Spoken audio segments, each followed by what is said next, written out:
And welcome to a special edition of the Backstage Podcast. Today we're talking about all things South Sydney, their start to the year. Big talking point at the moment. Everyone's talking about what's going on with South. We're going to dissect it all, analyse it. And I'm joined here by a very special guest from all the way from the US Masters, Tiger Woods. I know. What about? I got the green jacket on. Cool jacket. It's ironic for someone who never plays golf. Probably played about 2 rounds on my whole life. I'm a drinks cart man. Yeah. Matthew, let's start with you. What's going on with South at the moment? Well, Coops, for I reckon the last 12 months, ever since their round 11 collapsed last year, I've written and spoken numerous times about South, and I've always spoken about how there are such obvious problems, which I think are quite easy to fix, on-field problems I'm talking about. I think what's become clear to me. And I've continued to write about it because I just can't believe that they can't fix it. What I'm realising now, Coop, is that the off-field mess is dictating the on-field deterioration. And there was an old saying Jake Gibson used to say, that winning starts in the front office, and I think I think the club's in turmoil at the moment, and that's spilling onto the players. And they're spilling onto the field. When you say off-field, are you meaning off-field behaviour, off-field as in the administration at the club? Like which part of the off-field? Look, I think there's been a lot of denials from South Sydney. Like everything's fine, there's nothing to see here. I think it's starting to become quite obvious, and I think the people within the club know now that everyone realises there's some issues there. I think they're most of the time, Coops, when things aren't going well with the football side, it affects the whole club. So I think it's at numerous levels. I think it's the team. I think there's individuals. There's a lot of factors. And the sad thing about this, and you see this oftentimes with football clubs a lot of times, is that South's come back into the comp in 2002, and it's been a long slog for South Sydney to slowly build bit by bit. Talking numerous wooden spoons, numerous changes over at coaches, but to get over a long period where South Sydney supporters always believed they could be, and that's a dominant force, and they've been that way. Coops would just say, probably about 12 years since the Madge took over. Johnny Lang had some success and into Madge. All that time to build it to where they wanted to be, right? Yet.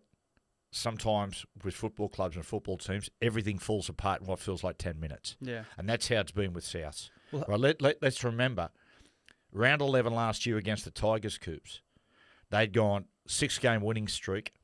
They beat Penrith, then they belted the Broncos, and then belted the Storm. Then they clinically take care of the Tigers, keep them to 0. They are the team to beat. Yeah. Since then, they haven't fired a shot. Yeah. Now, if your question to me was, what's going on, right? Let's talk about Jason Dimitriev for a second. We'll jump to him, right? Firstly, it's unfair to lay everything at the feet of one person and the coach. But unfortunately, that's the plight of the coach, is that when things are going wrong and you need change, or in South's case, it appears as though they need urgent change, you can't turn over a roster anymore that easily. It's so difficult. It takes a long time to turn over your roster. And so, unfortunately for the coach, that it falls with him. And if there's change and you can't change over the playing roster that quickly, then it's the coach who's got to go. The other thing too, Coop, and as well, from Jason Dimitriev's point of view, and I'm talking here from a distance. I don't know the inside out of what's going on, but you can recognise it after being involved with the game for a long, long time. Coops, I hear coaches oftentimes whinge about, we haven't got the roster, rightio. Just because you have great players in your team doesn't mean the coaching is any easier, rightio. There is an art form and there is a way of coaching great players and big personalities, and some guys just can't do it, I know. There's an art form to it. A couple of guys that I was coached by, Bob Fulton, the late great Bob Fulton, in Australian teams, and we go away on tour. He had completely the knack of how to do it. He was a great player, and he understood great players and their psyche. So he'd give all the players enough rope when you go away. But his thing was, mate, we're going to have a good time. We're over here. But a couple of things we're going to do. We're going to trade hard, and we're going to win, right? Because they're the most important things. So, certainly with great players, you don't put them in handcuffs or put them in the cage and just pull them out, on game day. They're going to reject that. Well, when you talk about Bob Fulton then, like a lot of the coaches that you've probably had, and not saying Jason isn't one of these, but they've got an aura about them, somebody who's actually already established, who are bigger than, it'd be argued that some of the players at South actually have more power than the coach, whereas coaches, some coaches have more, they like Bob Fulton, for instance, had more pull, more power than all the players that he coached because he was Bob Fulton. He was immortal. He was a big personality. Yes, exactly. And I think it'd be hard for a coach these days who's not established, who's coming in trying to develop themselves as a coach, when you're coming up against your Craig Bellamy's, your Wayne Bennett's, who are these dominant coaches, and players probably think, they look at, your Jason Demetrios and they think, well, they're not as, they haven't got as big an aura around it. To an extent, Coop, I get that from a certain angle, but if you look at Jose Mourinho, in European soccer and the success he's had now he wasn't a great player, but he was unbelievable. He was incredibly good tactically, and when you listen to his players, all his players loved him. He was a genius at psychology and how to use people or how to manipulate people. That's the wrong term. He knew how to manage people very well. And you listen to all these, regardless of he's had fallouts with club presidents and everything, the players love him. He's a player's man. The other one, Coop, was, and you're right about Bozo. When you go away with Bob Fulton, he was an immortal. And as I said, he got a big personality. The other one was his great mate who coached us for years, Malcolm Reilly, who is one of, arguably the greatest British player of all time, they say. He and Ellery Hanley and a couple of other guys like Tommy Bishop and whatnot. Malcolm had this incredible aura. He'd had great success with the Great Britain side, who nearly beat Australia in Ashes. And he'd done incredible things as a player. I think he was one of the youngest players to win a Challenge Cup final, and certainly Man of the Match award with Castleford at Wembley. Then he went to Manly. Manly had never won a comp, and they went back-to-back the moment he went there. Wherever he went, he had success. So when he arrived at Newcastle, he had this giant aura, and there was a lot of talk too that senior players and guys, a big person, don't mess with him, right? And the first hint I had was one of our first ever training sessions, and the first couple of training sessions was really nice, and we're going, this is. I'm driving to training, and he's in the car in front of me, and I'm just driving. Anyway, this guy on a motorbike, big guy, goes past, and Malcolm gives him a bip, got a little bit too close, and the guy starts giving it to Malcolm. Anyway, Malcolm pulls up alongside him. The guy pulls up in his motorbike. Malcolm pulls up alongside him, and I'm thinking, oh, Jesus, what's going to happen here? I don't know what Malcolm said to him, but the guy just turned his motorbike off and just took off at a rate of knots. Now, he did it. Malcolm was an incredible player's man. So he would you imagine our team in the 90s. We had a lot of scallywags, big personalities, and we used to like to have a good time. Malcolm never suppressed that. He gave us enough rope. He'd go and let us. There were no curfews or anything like that. But the moment someone stepped over a line, mate, they got it. And it didn't matter who they were. It didn't matter if he and Chief had one or two arguments about certain things. He made sure that everybody knew he was the boss. I remember once we went for dinner one night, and we're sitting there with a few of the players, and Jack's godfather, Crowe, Steve Crowe, he was sort of having a go at Malcolm about, oh, mate, I'd be able to... Malcolm beat him in an arm wrestle. Malcolm used to do that in front of the players. No one could ever beat him in an arm wrestle. Anyway, Crowe, over dinner one night, was beaten by Malcolm and made a comment to Malcolm that he was lucky that Malcolm was a little too old to step in the ring, or otherwise he'd sort him out. And you just sort of thought for a second. I looked at Malcolm, and he sort of suspected, mate, I think this guy's questioning my authority here. And he cancelled the training session the next day and said, no, we're not doing a field session. We're going to meet in the gym. So when they turned up, he said to Crowe, okay, you want to fight me? Get in the ring. It's actually on YouTube, the fight. And so Malcolm got in there and he battered Crowe. Now, it's physical and everyone was having a laugh. But again, it was him coming back to the fact of, hey, listen, I'm the boss. He did the same he had this incredible Great Britain side. One of the greatest touring Great Britain sides in the modern era. Guys like Ellery Hanley, Martin Afire, Gary Schofield, Jason Robinson, and a lot of big personalities in that tour. And they were touring France. And on this certain Sunday, they went to a French vineyard. Now they played the French the day before when they beat the French, but before the game there was a bit of to and fro. A few of the players had broke curfew apparently, and he dropped them. And things, and they were pretty big personalities, things weren't good. So Malcolm, there at the vineyard, and 2 or 3 of the players just stayed on the bus. And Malcolm went, I know what's at play here. So he jumped on the bus. Everything was very quiet and very tense, and those players were sitting there. And he just stood at the front of the bus and said, so-and-so, who's the boss? You are Malcolm. So-and-so, who's the boss of this tour? You are Malcolm. And he said to one of the other players, who's the boss? And he had headphones on, and he pretended like he couldn't hear him. And he went, can't hear. He pointed to his headphones. Malcolm went, no worries. Went off, took the headphones off, dragged him up, and said, I want you to tell everyone on the bus who the boss is. And he said, you are Malcolm. So that's an example of a bloke who was a great man manager. He's not going to impose on your lifestyle. You go and do what you have to do. But I tell you what, if you step over the line, if you go over that line, then there's going to be drama.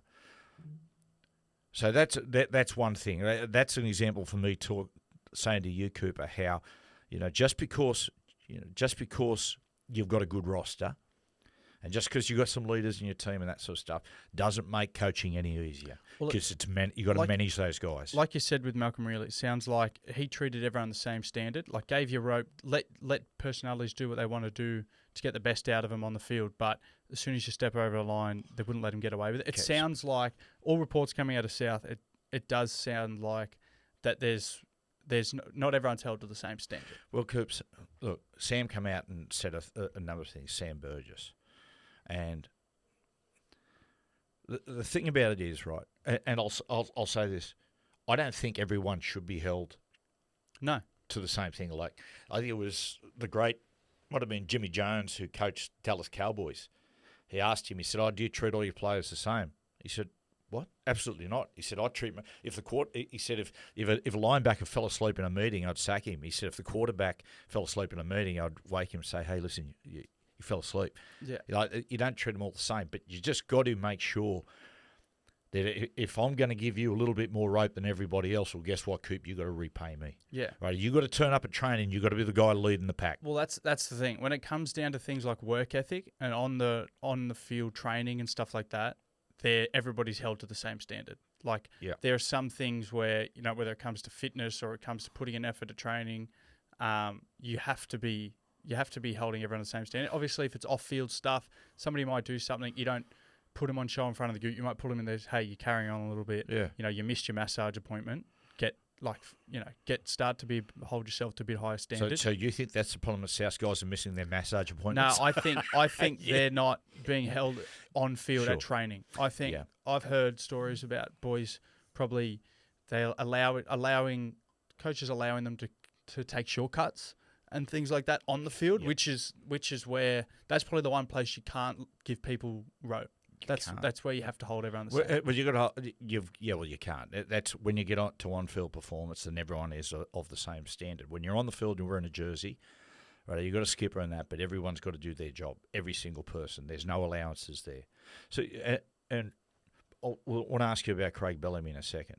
Well, let's talk about Bellamy now, because when you're under Bellamy, and I want to a little bit later talk about Munster and his influence on the side. But okay, Bellamy's coached some big personalities. Even of late, you've got sides in there. there's Smithy and those guys. Not that I'm saying Smithy would be a problem, but okay, let's talk about Brandon Smith, Yep. and Munster. Right, they're two scallywags who like to have a good time. Bellyache to me, and by the way, you got pictures of Brandon doing practical jokes on Craig or tackling him to the ground and dry humping him and things like that. Yeah. Now, where did he find that balance, Craig, of letting those blokes be themselves, but be able to whack them with a big stick? Well, I think he's almost like Brandon describes his relationship, and Money feels the same, where he's almost like a father, where you can have a laugh with him, and have that good relationship, because when you have that relationship with those kind of players, it actually brings the best out of them, because they want to please you, like they want to play good for you. So he's got that relationship, but then when it comes to things like pre-season training, like that's the biggest part where Bellyache's at his most diligent. Like that's when he's or after a couple of losses, like that stuff doesn't happen when things are, when Brandon and Money know when to be that kind of person. That's the thing I'm trying to say. Like there must have been times though where they just went, there's times in team meetings where like Brandon or Money would be talking, or like would just be giving him. I remember like they probably hadn't played their best game. We'd had a loss, and like Money yelled something out funny at Bellyache while he was trying to show a clip, like taking the piss, and Bellyache was he just goes, "Hey, fucking Munster, fucking, you need to listen here because you're the one who's fucking doing it the most." And then like it kind like shit like that where he refuses to take part in the joke because he knows if he does, the example he's setting for the group is, oh, okay, well if Munster's joking about it, it mustn't be that big an issue. So he knows, and they know when the line is and when they can do that sort of stuff. I mean, I look at Brandon, like talking about massages before. At this stage, Brandon's an established first grader. He missed his physio appointment one time. Just missed the schedule, slept through, missed his physio appointment by an hour or something. Come in, shit, sorry. Bellyache called him straight to his office, said, "You're not playing for us this week." And he's doing it. He's doing it now with Nelson. Nelson's not in, or like they've said, Nelson missed a large part of preseason. He's not at his peak fitness where we want him to play at, so he's playing reserve grade. Nelson's one of the best front rowers in the competition. And to start of the season, he was the one bloke that I thought, when I was talking about the Storm, saying I think they lack an explosive forward, except Nelson. Nelson. Yeah. Yet he's willing to go, no, mate. Keep you out of the side. That's where he holds everyone to the same account on the field. Like if you're not in peak fitness, or you let things slide, like missing physio appointments like Brandon, like he's happy to wield the axe because he's confident in his coaching ability, where he says, well, I don't need an individual player. No individual player is bigger than this side. Yep. I would rather have a team full of no stars who are putting in effort than a team full of stars who aren't holding themselves to account. He has been, and I don't want to sound here that I'm trying to diminish anything that Craig's done. Craig has been lucky at times, though, and he'll admit that himself. I mean, when he came through for most of his coaching career, Coop, right, he's been lucky in the fact that his star players, his big personalities, have been incredibly disciplined men. Yeah. Right, like Cameron Smith, Billy Slater, and Cooper Cronk, to mention three. Well, this is the thing, like, anyone who's been down at the Storm knows from the outside looking in, they're very professional, but stories that I've heard from old boys, they were never that. Like when they were young, like Cooper was not like that. When they used to live together, Ryan Hoffman used to live with Cooper, and Cooper used to be a scallywag when he was younger. I find that so hard to believe. I found it hard to believe as well. I mean, what has become of him? He's boring bastard. But obviously when you're down out of the limelight, it's not being reported on, so it's not like that. So, and Billy Slater's the same. Like Slatsy was a scallywag when I was with him at Storm, like pulling practical jokes, loved a good time, loved a beer. Smithy was the first one in there after the sheds. They're all secret dirtbags. Smithy was the first one in the sheds having a beer and would be the last one out of there. He'd still be in his playing kit after a win. Like a lot of them, they don't advertise themselves as that, but the thing that they always did was, and this is the rope we're talking about, where like, boys, have a good time, like enjoy yourselves. But those three, particularly Billy, like from my experience down here with them, he would train so hard no matter what, and like be the loudest at training, and they would never, even Cameron Smith, Bellyache used to try to pull him out of wrestling sessions to preserve his body, and Smithy would go, nah, and just jump in and do them. Like things like that sets a standard for the whole, because he does. knew his star power and his influence on the group would would lift everybody else. Well, let's talk about influence in 1 second. There's one more factor at play here. Let's look historically. When Wayne leaves a club, and I've said this before, the one club that sustained and actually went upwards when Wayne immediately left, you've got to go back to the 80s when he was co-coach with Donny Ferner at the Canberra Raiders. Now, he went back to coach the Broncos in 88, and although when Wayne was there, they made the grand final. When he left, they made the grand final qualifier. But that was the beginning of an era of complete dominance for the Canberra Raiders that they shared, the Green Machine years. That was just after Wayne. That's the one exception of a club that has actually sustained and gone better when Wayne's left. Most of them have gone off a cliff, right? Most of the clubs do, because of the fact that it's the magic dust, right? The magic of Wayne is not the X's and O's. The magic of Wayne is Wayne. So when he sprinkles all the magic dust over the players, right, that when he leaves the club, he takes that magic dust with him. The strength of Wayne is Wayne and his relationships and his ability to get the best out of the players. Now, I spoke about round 11 last year, is that they were flying South Sydney. It's almost like when they did the victory song in round 11 after beating the Tigers, the last little bit of magic dust just drifted off the jerseys, because since then they've gone 5 from 20. They've fallen into a funk that they've shown no signs really of coming out of. Now, if you're asking me what happens next, well, they could do with some magic dust now, but unfortunately, magic dust, you don't buy it from dodgy dudes standing on corners with bum bags and pit bulls. Right? Well, you do. A different type of magic dust. If you want the magic dust, guess what? You got to employ old man Bennett, and he'll bring it. But when he leaves, he's going to take it with him. Right, let's talk about influence, right? And the face of it has been Latrell, which I come back to the fact he doesn't deserve to be the complete face of this, same as Jason Demetrio. But Latrell is the big personality, right? He's the superstar, and that's the thing about it. And the thing about it is, Coopy, I reckon sometimes even great players don't quite realise the influence they have on their teammates and their club. Their mood bleeds through the other players and into the team, and it's a bit like Kalen. Kalen at Newcastle. It would have been frustrating for the club and coaches and supporters sometimes, just waiting for Kalen to basically, for his leadership egg to hatch, for him to become the leader that everyone expects of the superstar to be. Like he's wrestled with that for a long time, just about the whole time he's been in Newcastle.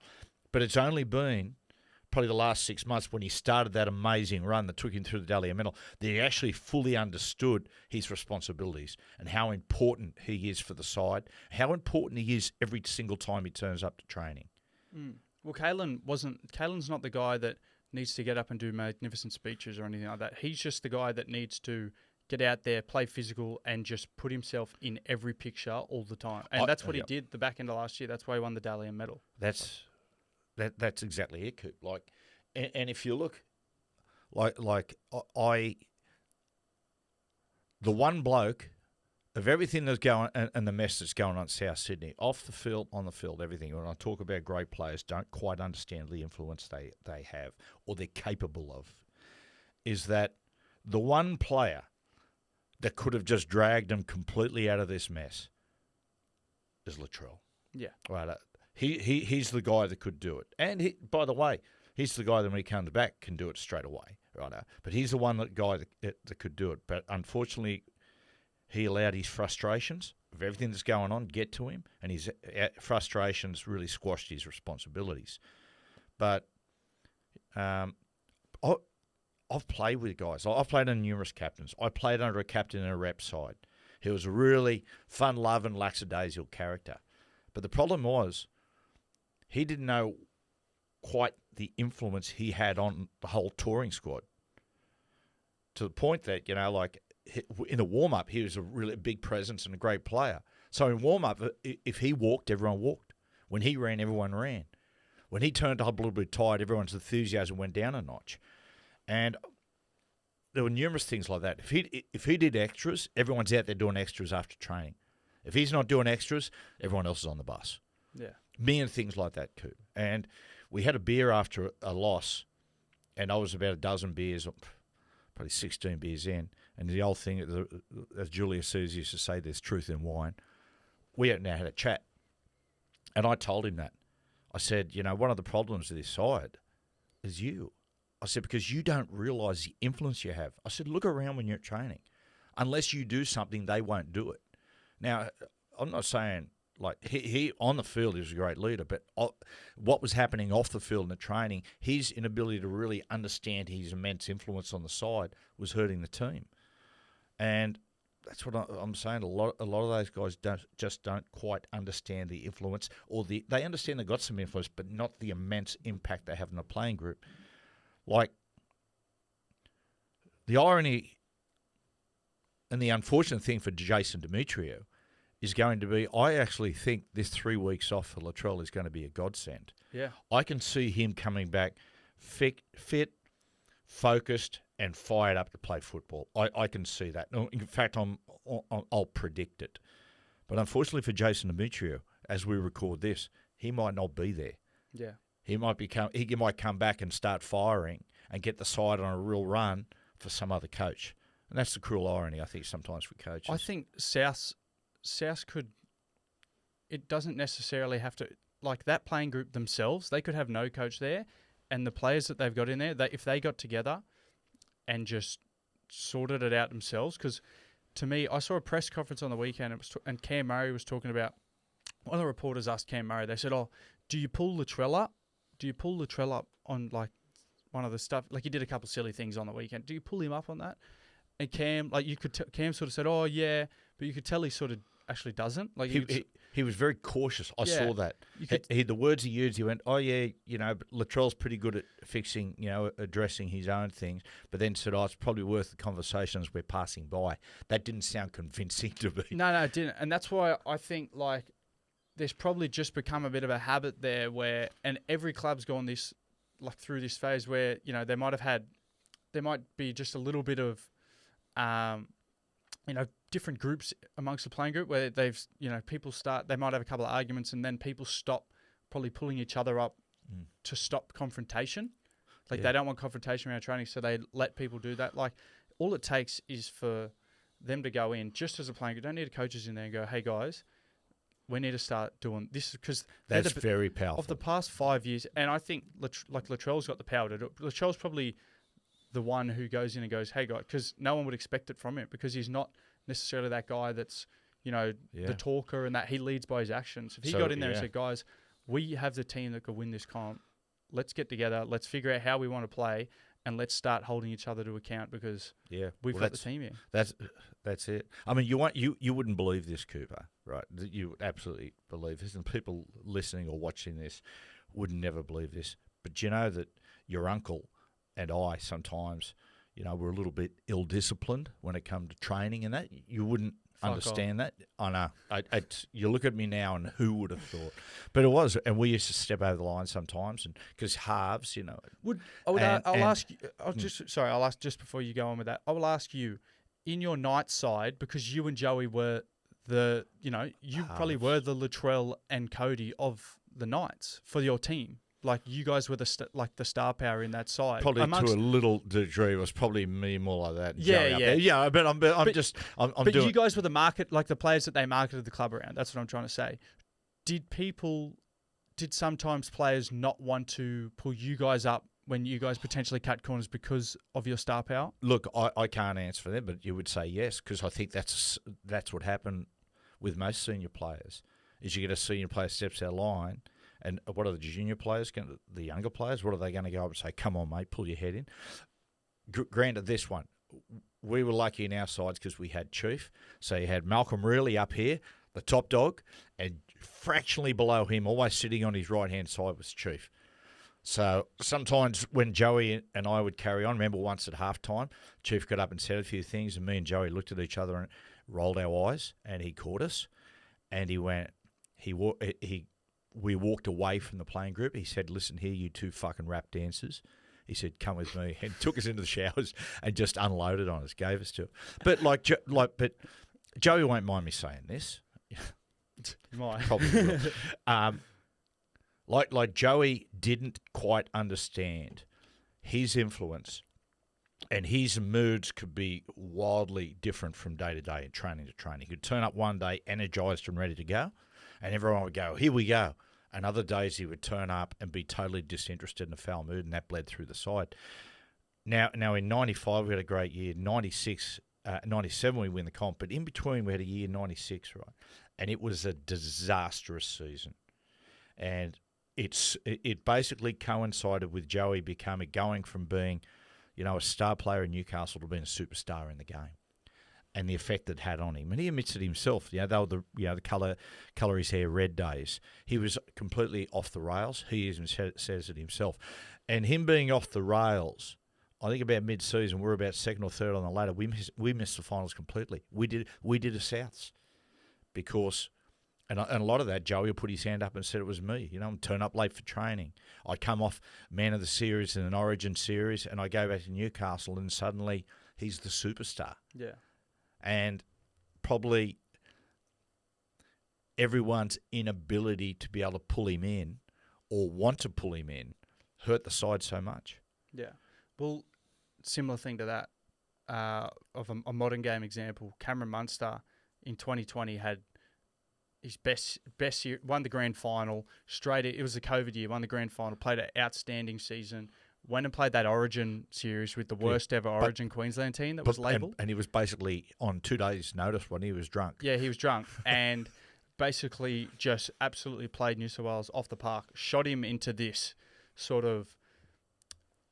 Probably people started just because of that whole character he became, where he was just this superstar, and everyone sort of thought, he's the party boy, he's the superstar, like he's the best player in the game. That 2021 year was really tough on him because I think everyone expected him to play this certain way, and he probably didn't come back in the greatest nick anyway. Money will admit that himself, and it was a bit of an underperforming year. I remember Bellyache saying to the group after we got beat by Penrith in the prelim, he said this was the most winnable comp I've ever seen. He said this was one of the most winnable comps for us. We've been dominant all year, and this was our comp to lose. And then Munster came back, and I think he realised the influence he had. He gave up drinking that off season, come back pre-season, and Money had never been the fittest guy at training. Like he'd been fit, but he'd never been the fittest. He was easily the fittest in the whole club that year. But going past Harry Grant and Pappenhausen, who were greyhounds, could run for days. And that influence that he had that year, he come back and was probably the best player in the comp that year in 2022. Although the team didn't win the comp, Penrith won it again. But his year himself just brought this team to a new level. And that's interesting for him transitioning into that senior player. That must have been, I don't think, as you said, one of the reasons he wouldn't have understood his standing in the side is he'd just come through an era with Cameron Smith, Billy Slater, and all those players who were really giant figures. And suddenly, you don't see yourself a lot of times. Sometimes I remind myself, I go, fuck, I'm going on 53. Where did those years go? Because inside you still feel... Yeah. Well, I still feel... Money, 19. Yeah, still 19. But you know what I mean? So yeah. I would say that Cameron still saw himself as that scallywag young player, even though those players had retired and he'd elevated to the top dog. I still don't think he would realise the effect he has on young players, because when you're a young player in that squad, Money feels like he's young anyway, so he gets around the boys, has a laugh, wants to hear stories and all this funny stuff. But he wouldn't realise, even when I first got there, and me and Money kind of became mates, and we knew each other before it, but we kind of became mates straight away amongst Harry and all those boys and Brandon. But even sometimes, and I'm sure Harry felt the same way, because we'd watched Money win the premiership the year before, we were sometimes shit, that's Cameron Munster. Even though we're mates with him, and I don't think that probably still battles with that, ever clicks for him that these young players still pinch themselves because you're having a beer with Cameron Munster? Well, and let's talk about Latrell there and guys of influence. Let's talk about Brandon. Right? And I'll use the case, and I've said this before about a guy like Victor Radley. Sometimes you've got to be careful. They always say block out the outside noise. And when they say that, a lot of times they're talking about block out the outside noise as far as negative stuff. But let's block out the outside noise sometimes on the positive stuff and what people are saying about us. Now, I use it in the case of Victor. I love Victor Radley as a footballer because I find him a really smart footballer. Right? I think he's a smart guy. I see little bits of ball playing. He's intelligent as far as the way he reads his defence. But all the noise is, Victor's a hitman. Victor can do this. Victor gets up with his toes right on the line. Now, if you listen to that all the time, suddenly you start to think, I'm that player. That's my identity, yeah. But for Victor's not. If I'm Victor, I'm saying to Victor, mate, you're a really smart footballer. Brandon's an example. I think sometimes Brandon listens to all this outside noise. Oh, the cheese, he's crazy. Look at this. And he starts to becomes a caricature of that and wants to be that. And I think it's been the case in what you're talking about there with Munster. And people saying, mate, that's who Munster is. And it's taken a lot for him to get away from that. Yeah. And Latrell, I don't think it helps him hearing people continually going, mate, he's a hothead. Oh, he's all disciplined. Because that stuff starts to seep in. And you start to become that player. Yeah. Well, let's talk about the team changes for a second. Mm. Damien Cook, that's the big out. Damien Cook's out of the side, being dropped to 18th man. Tough. How do you take that decision? It's a tough one because everybody knows that basically, for a hooker and or half, but particularly a hooker, you've got to have your forwards just bend them right back and scattering them so you can jump out and get away from the markers. That's the case with Cookie. Cookie has, and I get it, I saw Cookie interviewed a couple of times through this mess and he has looked a little rattled. Yeah. Which I totally get. Look, you got sometimes Coops. You've got to make changes. I know young Tallis Duncan's been dropped and Kempy. I think it's tough. I think that's tough on those guys. I think it's tough. They're not the problem. Well, it's like what happened to Lockie Ellis, right? Like you drop a player, instantly everyone thinks, internally they think they're the problem. Like they're the scapegoats for it. Cookie, the Cookie's nowhere near the problem. Whether it's just to make an example out of the group, I don't know, because he's probably their biggest lead, like their longest serving. Well, I think sometimes, mate, Jason Demetrio, he's looking for reaction, and you just can't keep picking the same side all the time, Coops. Yeah. So he's going for a different formula. I suppose the big thing is, for everything that happens, there's a next day. So what is going to be the next day? Well, this is my prediction. I think what goes on. I'm telling you now, Latrell will come back, and there'll be a big shift in Latrell, and there'll be a big shift in Souths. Now, whether they can come back and they can resurrect their season and go on a long enough run to play finals, I don't know. But I think there's going to be a big change. I think they'll go. I still don't rule them out of playing finals football just because of the people they got in that side. If they can address this, and I think the man who can address it primarily is Latrell Mitchell when he comes back from this 3-week break. What I want to see from Latrell, if I'm the coach and Latrell in this first game return, is on his first kick reception, I want him to just return the ball like a freight train. And if he can do that and bends that line back, if he just does that and shows that intent, you watch the difference in the side. You watch everybody elevate around him. Yeah. But what happens next? We'll listen to as far as the coaching. If you hear all the noise that's going on, you think that it's going to take a miracle and then some for Jason Demetrio to remain. Is there, if Demetrio is gone, do you have a favourite on the coach that replaces him? Well, for 2025, it's got to be Old Man Bennett. That's my prediction. If you say to me, right, I lay a bet what's going to happen, I say Wayne's the coach 2025, 2026, and Sam Burgess is the coach 2027, 28, 29, 30, 31, 32, 33, 34. Because I think Sam will eventually become one of the great coaches. He reminds me of a lot of the guy we've been talking about. Malcolm, really. Yeah. Big game this week, though, for Jason Demetrio. He would be looking no further, of course, than Cronulla. Big game on the Saturday night at 7:30. Going to be a lot of people watching it. Going to be big ratings. biggest. Look, I'm stating the obvious. Biggest game in Jason Demetrio's rugby league career. Yeah, well, interesting. Let's. What do you think? Who wins? I think Sharks. I chatted to Nico Hines earlier in the week, and he's very excited for the game. I know he's been a bit disappointed with his form the first few rounds, even though he's probably had one bad game, but he's really excited to play against South this week. So I think they've got a full, and their side's really starting to fire. I think they're outside back. It's a big test for Cronulla too. Yeah. Because all this stuff that's going on, Fitzy be sitting there going, I hope our bloke's got their mind on the job. Hope he's not focusing on the guys over the other bunker. Yeah, yeah. So, righto, Coops. Thanks, Matthew. Good one, man.